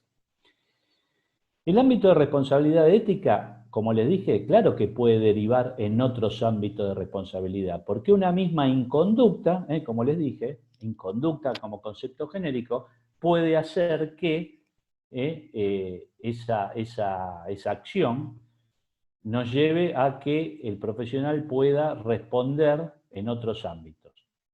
¿Se dirime inicialmente en el ámbito del colegio? Eso es según quién inicie esa denuncia. Imagínense que si es el mismo colegio, por eso existen las denuncias de oficio, si es el mismo colegio a través de cualquier miembro del directorio, el directorio o cualquier miembro del Tribunal de Ética o de la Comisión de Investigación Ética toman conocimiento de alguna causa, se inicia una acción y si se ve que esa causa además, por ejemplo, tendría, siempre utilizando en términos hipotéticos, tendría alguna derivación, por ejemplo, en un ámbito penal, es obligación de iniciar una denuncia en el ámbito penal. Cuando se relacionan estos conceptos siempre me preguntan, y es un tema que viene siempre a colación, el tema del ejercicio legal, de aquel que desarrolla una actividad pero no está matriculado y no... Bueno, ahí en el ámbito ético el colegio no tiene ninguna participación, digamos, el Tribunal de Ética ni la Comisión de Investigación Ética, porque justamente no se puede evaluar una conducta antiética de aquel que no está matriculado. Ahora sí el colegio tiene la obligación de iniciar ante la justicia ordinaria una acción por ejercicio legal de la profesión. ¿Sí? Ahí ya es otra cuestión. No sé si he respondido, pero creo que más o menos está el concepto. Otra pregunta. ¿Es responsabilidad del Tribunal de Ética derivar la causa a otro ámbito de responsabilidad penal o es exclusiva potestad del denunciante si no se trata de una intervención de oficio de la Comisión de Investigación Ética? Bueno, es lo que acabo de decir. Si el colegio... A ver, acá hay que distinguir el ejemplo que les di recién, por ejemplo, como sería el ejercicio legal, que sí es deber del colegio, del colegio. Pero acá si en supongamos, una denuncia que llega a la Comisión de Investigación, denuncia un profesional por la inactividad de ese profesional, supongamos. Si dentro de la investigación que se realiza surge la posibilidad de la comisión de hecho ilícito, si ese denunciante lo manifiesta, el tribunal, la Comisión de Investigación Ética, no tiene obligación, sí le debe informar, es deber informarle a la persona que si cree que considera que hay una inconducta que puede hacerlo pasible de incurrir en un ámbito de responsabilidad penal, deberá consultar a un abogado e iniciar la acción. Ahora, si la Comisión de Investigación Ética o el Tribunal de Ética, cuando le llegan las actuaciones, ve que ha surgido, vamos a suponer que la Comisión de Investigación Ética, cuando eleva el trámite al Tribunal de Ética para la sentencia, en su dictamen, dice que de los elementos surgidos, de los elementos de las actuaciones, surge que el profesional habría fraguado un plano, como entidad, el colegio, no la Comisión de Investigación, el colegio, obviamente que estamos hablando de un trabajo en conjunto, tendría que elevar la denuncia o trasladarla a la justicia penal. Otra pregunta. ¿Se evalúa la admisibilidad de la denuncia ante el Tribunal de Ética si el caso amerita evaluarse en el ámbito de la ética o se comienza evaluando el aspecto ético para luego caer en otros ámbitos de responsabilidad? Bueno, la admisibilidad de la denuncia ante el Tribunal de Ética La admisibilidad de la denuncia radica en dos cuestiones. Primero, en ver si la conducta imputada a ese profesional constituye a priori, una falta de ética de las contenidas en toda la legislación y la normativa. ¿Por qué digo a priori? Porque obviamente eso va a tener que ser materia de un proceso. No podemos decir a priori sí, cuando ingresa la denuncia o la presentación ante la Comisión de Investigación Ética, decir, sí, este profesional cometió una falta de ética violatoria del inciso tal, del artículo tal o de tal norma. No, porque estaríamos prejuzgando y a esa persona lo único que le quedaría es decir, bueno, vengan, pónganme la esposa, ¿qué sanción me van a poner? Entonces, admisibilidad significa evaluar a priori si la conducta imputada o denunciada constituye una falta de ética y además si ese profesional está matriculado. Porque esta es otra de las cuestiones que también en algún momento hay que evaluar y que nos ha pasado. El caso de los profesionales que están jubilados, que están en esa situación, en esa nebulosa, de aquel que no está técnicamente matriculado, que yo te digo, lo he visto por primera vez en mi vida en este colegio, porque hay casos, por ejemplo, como en el colegio de escribanos, en donde un escribano puede acogerse a los beneficios y después seguir trabajando por un tiempo, y esto es lo que hace tener una serie de beneficios a los efectos del cobro, etcétera, que ya son cuestiones económicas, pero ese escribano sigue trabajando y comete un acto de inconducta y es sancionado. Esa sanción es de efectivo cumplimiento porque justamente puede seguir trabajando, porque la matrícula en realidad la tiene vigente, pero además, en este caso, y en algunos casos que yo sé que los colegios están estudiando de estos profesionales que están en esa situación intermedia, que esa sanción tenga alguna consecuencia en el tema de la jubilación, si bien es una cuestión de orden público, pero bueno, son cuestiones jurídicas que, digamos, que requerirían mayor explicación. Dos condiciones: si esa inconducta a priori constituye una falta de ética y si ese profesional está matriculado. Ahí dije, porque el final de la pregunta dice, ¿puede caer en otro ámbito de responsabilidad? Y sí, podría ser. Bueno, ahora veo que la persona que lo hizo, a las preguntas dice que ya son una sola.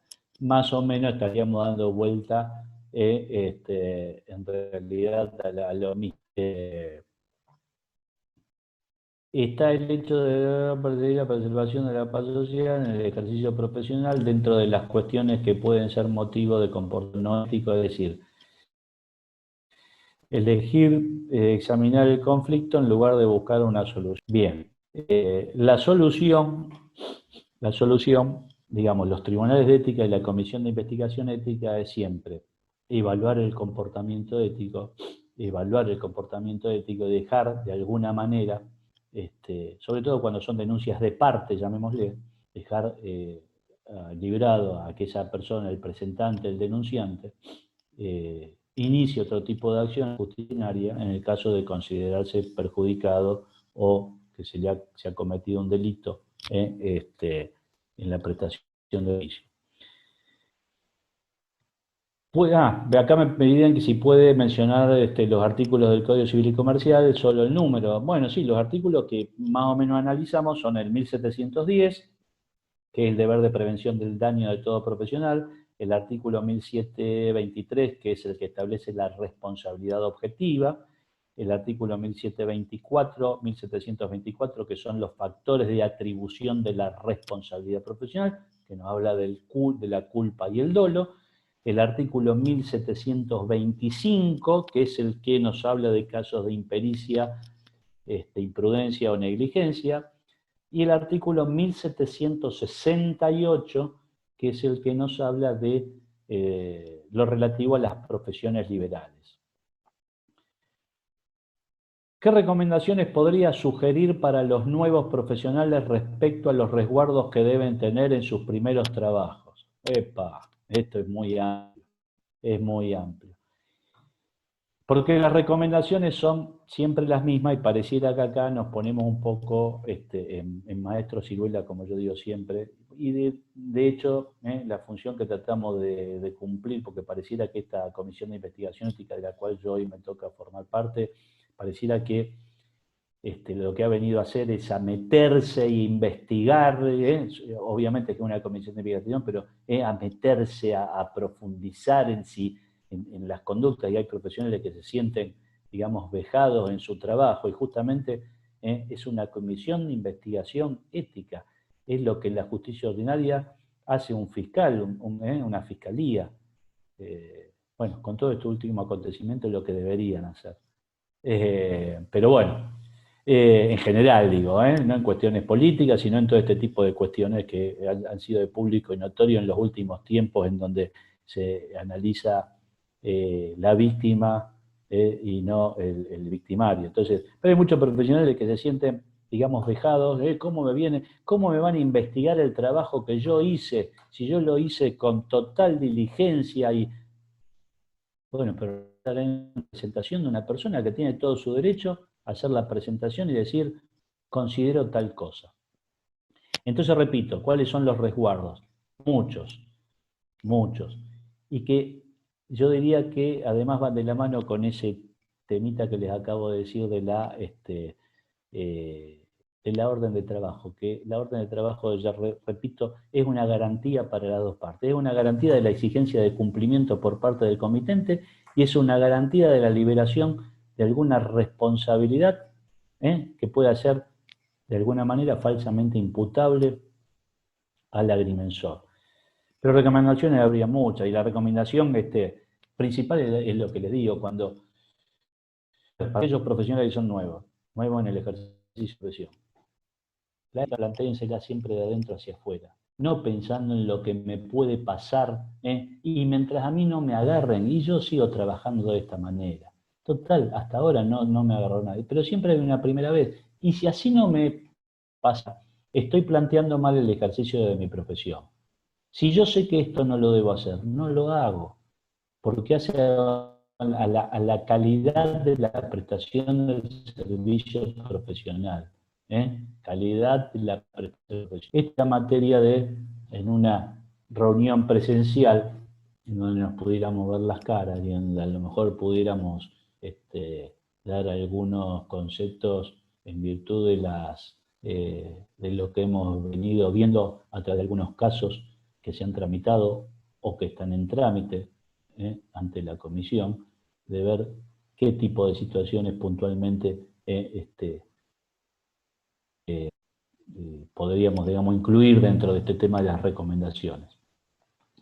Otra pregunta que veo acá es, con respecto a lo mencionado sobre la orden de trabajo, ¿se puede intentar rediseñar un modelo de orden de trabajo conteniendo disonancia? Sí, justamente es lo que habíamos empezado de alguna manera a tratar y a tirar ideas sobre la mesa y, bueno, hacer algo que formalmente sea, yo diría obligatorio, por más que no le guste el término, obligatorio para todos los profesionales, hacer como una orden de trabajo obligatoria, que la tengan todos los profesionales y que la tengan todos los comitentes. Porque en definitiva es un contrato, entonces, si aunamos todos esos conceptos en un mismo documento, que requeriría, ya le digo, un estudio profundo, en virtud de lo que venimos viendo, de qué es lo que debería contener para que sea, repito, una tranquilidad para el comité y una garantía para el agrimensor, y sería bárbaro. Pero bueno, ya retomaremos estos temas más adelante. Otra pregunta, si existe un término de prescripción sobre la responsabilidad profesional sobre una actuación o sobre un plano inscripto. El término de prescripción sobre una imputación de una conducta sí existe, como todas las acciones judiciales que tienen prescripción. O sea, yo no puedo venir hoy a denunciar en el año 2020 a denunciar a un profesional que en el año 2005 me realizó un plano y hoy me ha causado un daño. La gente no sabe a esto porque no tiene la obligación, nadie lo sabe. Y ninguno de ustedes, ni yo, sé todos los términos de prescripción de las acciones porque justamente están contenidas en el Código Civil. Nosotros siempre tenemos en la cabeza las prescripciones ordinarias, por ejemplo, la prescripción para la adquisición de un inmueble. Entonces hablamos de los 20 años, los 10 años, usucapión, porque más o menos es un concepto que todos los ¿qué tiempo tengo para reclamar los daños derivados de una nueva? Entonces, vamos al código, etcétera. Porque resulta que yo le quiero reclamar al ingeniero que me hizo el y voy a los 2 años, ¿no? Y prescribió los 6 meses, o otra prescripción al año, etcétera, etcétera. En este caso, la responsabilidad, digamos, para iniciar una acción ante el Tribunal de Ética es de 2 años por el reglamento que está vigente, pero esto, que es un tema también que lo venimos hablando con los colegas con los cuales integramos la comisión, a lo mejor lo tendríamos que ampliar, porque el Código Civil y Comercial ha establecido una acción genérica de prescripción sobre obligaciones personales de 3 años. Entonces, a lo mejor tendríamos que, porque obviamente que el Código Civil está por encima de cualquier reglamento. Entonces, acá entramos en decisión de los 2 y los 3 años. Pero en principio ese es el plazo. Sobre un plano inscrito, ya ahí tendríamos que, en el caso que se planteara un daño sobre un plano mal inscripto, entraríamos en, ahí sí jugaría si se inicia una acción ante el Tribunal de Ética o si la persona va y le inicia una acción civil porque tiene un daño sobre la mala inscripción del plano, y acá sí entramos en lo que dice el Código Civil, las obligaciones, la responsabilidad contractual.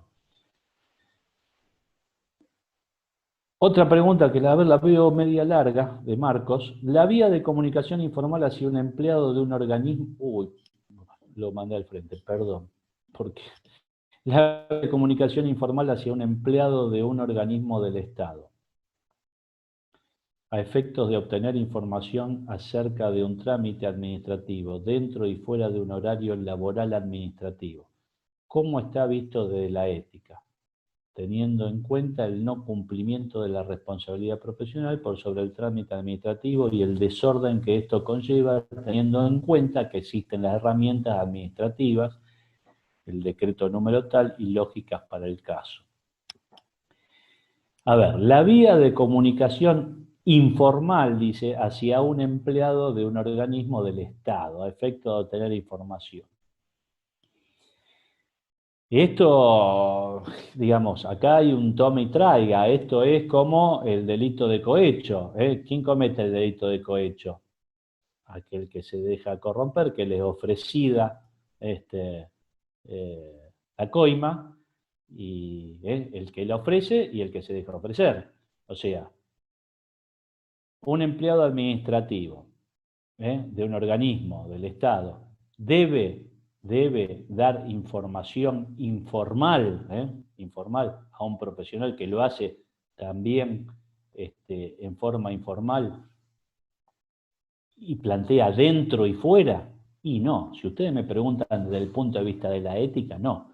Ahora, también hay que ver la naturaleza. Yo le voy a preguntar a un empleado, voy a decir, che, el trámite que tardaba 15 días, ¿cuántos días falta para salir? ¿Está para salir? ¿Lo firmó fulano? ¿Está en tal oficina? Por más que hoy a través de internet, por lo menos creo que se puede ver en qué etapa del trámite está, etcétera. Pero si ustedes me preguntan a mí, ¿constituye una falta de ética? No. No lo podríamos incurrir como una cuestión ética. Ahora, ¿es ético que un empleado administrativo esté constantemente brindando información de este tipo? Y ahí sí ya incurriría en una conducta antiética, que además acá tendría una trascendencia si un empleado, ya sea un empleado público, nacional, provincial o municipal, lo que fuera. Y sí, que ya lo haría incurrir, también estaría dentro de la cuestión jerárquica, dentro de lo contencioso administrativo, que su superior jerárquico, constatado, digamos, el hecho, le pueda imponer. Este tema también da para muchas cuestiones, y que hay muchos de ustedes que habrán estado presentes en distintas charlas han planteado el tema de aquellos que desempeñan una actividad y la obtención de determinados, beneficios en la aceleración o no de los trámites, etcétera, etcétera. Pero hoy me quiero salir de este tema. Otro tema, ¿la Comisión de Ética tiene funciones o le corresponde la tarea de mediador entre el profesional y el denunciante? Bueno, la Comisión de Investigación Ética tiene funciones. Técnicamente no es una oficina de mediación. Técnicamente no es una oficina de mediación. Ahora, Desde que se ha creado la Comisión de Investigación Ética conjuntamente con quienes están conmigo, que a ver, es público y ustedes saben, es el agrimensor Eugenio Di Renzo y Gabriel Fricks. Lo que sí tratamos de hacer, cuando vemos que no son cuestiones, digamos, profundas, violatorias de normas, en principio profundas, de no intervenir como un tribunal, digamos, o como un órgano mediador, pero sí de ver si se le puede buscar la solución a ese denunciante y obviamente hacerle entender a ese profesional que lo que parece una pavada no es una pavada, es una falta de ética y que está prevista y que es violatoria de las obligaciones y que podría dar lugar a una sanción. Podría dar lugar porque después el Tribunal de Ética es el que impone o no impone una sanción y cuál. Pero repito, lo estamos haciendo ahora y se ha hecho en algunas causas que han estado en trámite en virtud de ejercer siempre esa actividad, llamémosle de docencia, que tratamos, digamos, de hacerla entender, porque muchas veces nos hemos encontrado con agrimensores nobles y no tan nobles, que se han sentado, digamos, en el banquillo del acusado y realmente han manifestado, y lo deja traslucir su expresión, su gesto, el desconocimiento creyendo que esa inconducta no era una inconducta justamente, o no era grave, o no, digamos, no, creyendo, digamos, no hacer nada que esté rayando, digamos, con el concepto de la ética. Otra pregunta. ¿Qué sucede en los casos de la alteración de documentos que acompañan a la presentación del expediente de mensura? Por ejemplo, solicitud de inscripción del plano ante el CIT, ya que el mismo no se convierte en documento público como plano. A ver, alteración de documentos que acompañan a la presentación. Todo documento que acompañe a la presentación de un plano se transforma en instrumento público. Esto para que ustedes lo entiendan. Por ejemplo, un expediente judicial es un instrumento público. Si adentro de un expediente judicial se incluye, por ejemplo, una fotografía tomada como prueba, supónganse, al ingresar dentro del expediente judicial eso toma el carácter de instrumento público. Si yo tengo una foto en mis manos, y la tengo acá en este ámbito, eso es un instrumento privado. Lo rompo, no pasa nada. Si esa foto va a parar a un expediente judicial, adquiere el carácter de instrumento público. Por lo tanto, yo entiendo que toda documentación anexa que sea requerida para el expediente de mensura, adquiere o adquiriría el carácter de instrumento público. No solamente el plano final que sale y que se entrega al comitente sería instrumento público, sino ese expediente de mensura, y más al estar en un organismo público, toda la documentación que esté adentro, porque por ejemplo, hoy por hoy la orden de trabajo es un instrumento privado. Esa orden de trabajo, si está ingresada en ese expediente de mensura, y surge que la firma no es del comitente, si bien era un instrumento privado, hoy adquiere el carácter de instrumento público. No sé si se entiende, pero bueno. En cuanto a las demoras en trabajos por causas ajenas al profesional, ¿qué tipo de notificación recomienda? Y obviamente todo lo que se pueda demostrar, todo lo que pueda ser acreditable. Me dicen vía correo electrónico es suficiente, y bueno, hoy el tema informático, si yo puedo acreditar que fue recibido por el destinatario, sí. La acreditación de la recepción es discutible. Yo diría que los medios tradicionales, carta documento, telegrama con copia, todo lo que uno pueda acreditar que realmente esa persona tomó conocimiento de la notificación que se le quiere hacer, es lo más recomendable.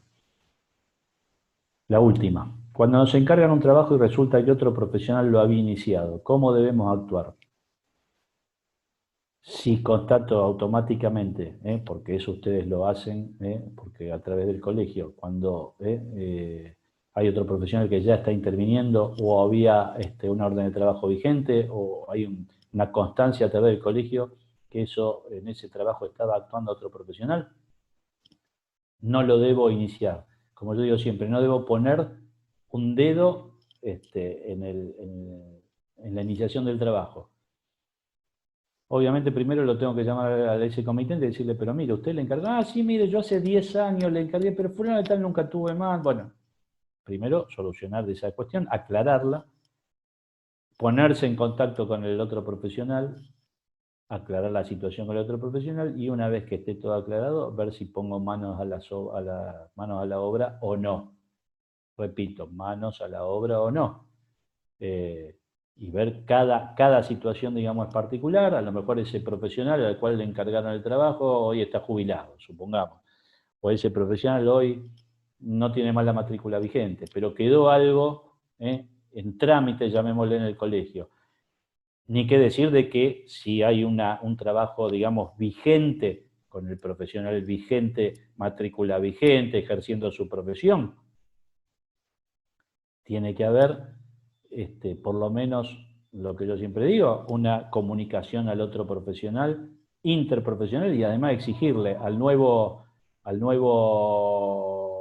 digamos, a esa persona que rescinda esa relación.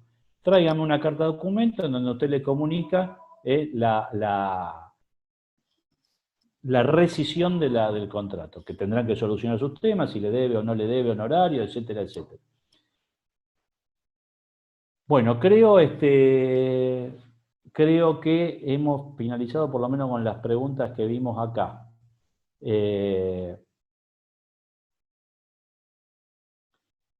el comitente no nos dice, no tenemos forma de saberlo. No, yo creo que no, tengo entendido que no es así porque en el colegio hay registros de si hay un ingreso de trámite de otro profesional. Obviamente que si estuvo ayer estuvo ayer y contrató un profesional y hoy me viene a ver y seguramente no. Y obviamente que eso será acreditable.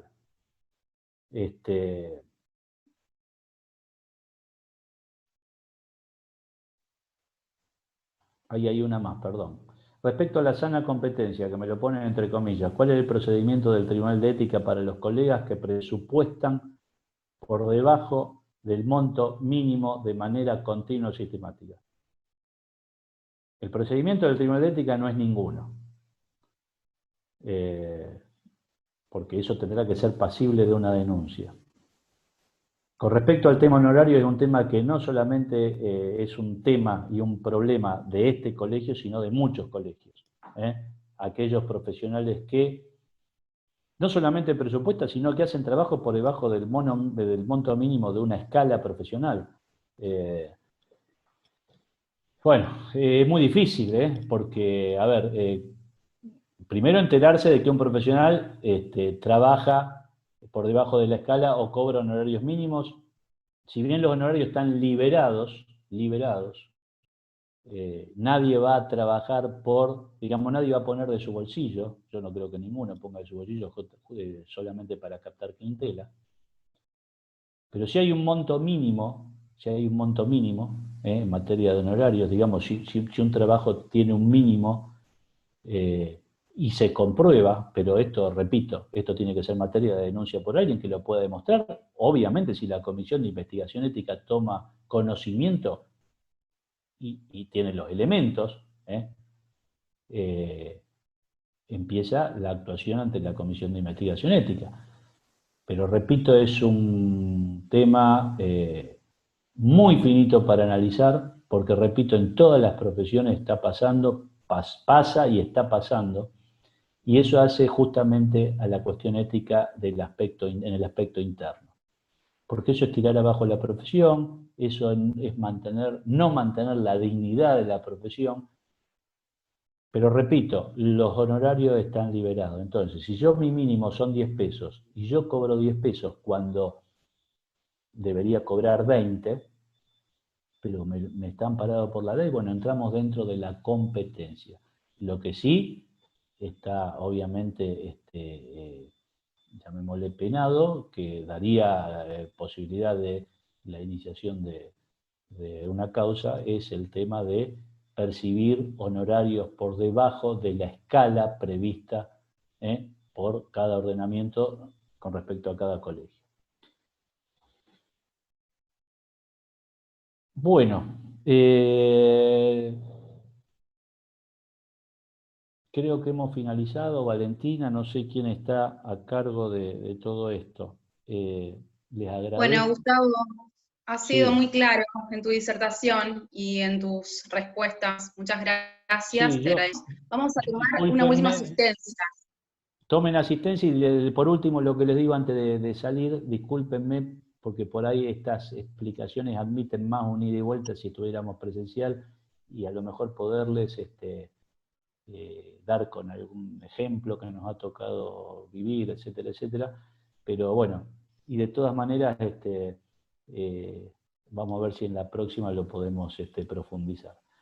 Bueno, muchas gracias a todos, muchas gracias señor presidente, muchas gracias a ustedes todos, Valentina, Aníbal, todos los que han colaborado con esto, y espero que en la otra oportunidad, si es en esta instancia, digamos, bueno, lo hagamos de la manera que les sirva más a ustedes, y si es presencial mejor. Así que saludos y buenas tardes.